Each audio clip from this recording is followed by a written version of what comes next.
Probably we went searching a bit.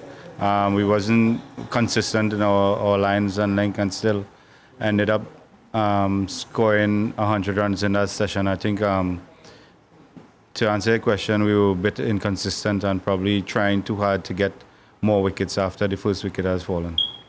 And Sean was who, obviously, he batted with a lot of discipline and patience, too, right? So, what's the challenge in trying to stop a batter like that before he reaches triple digits or, Yeah.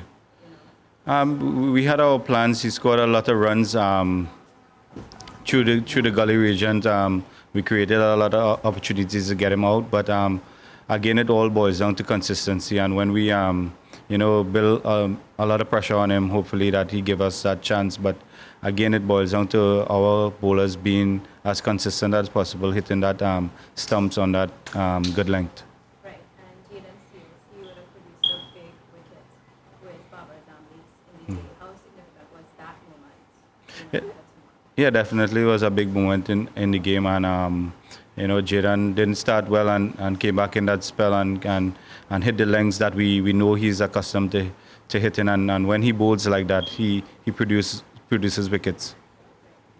And well, at the end, we saw Shamar Joseph come back on. Was that like a tactical move to use his pace to try to get one more before the end? Yeah, definitely, because the ball started to swing again, so bringing him in there was a tactical move to probably get a extra wicket before the end of the day's play.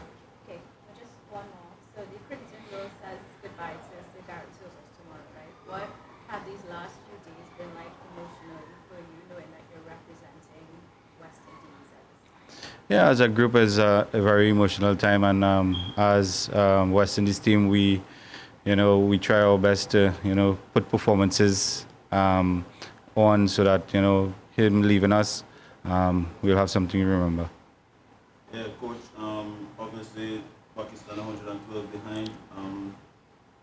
What do you see the bowling team needs to do, or the effort of the bowlers tomorrow to firstly try to restrict them below that 311, or if they do get past that total, how much more do you want them to restrict the total? Definitely controlling the scoring rate will have to be one what we address tomorrow. But if we look back on how Pakistan bowled this morning and how disciplined they were on that their lines and lengths, and when we had our chance to bowl, we were a little more indisciplined in our way, probably a little bit too attacking. But come tomorrow, definitely we have to control that scoring rate and then stick our lengths and keep hitting that stumps and create a lot of chances.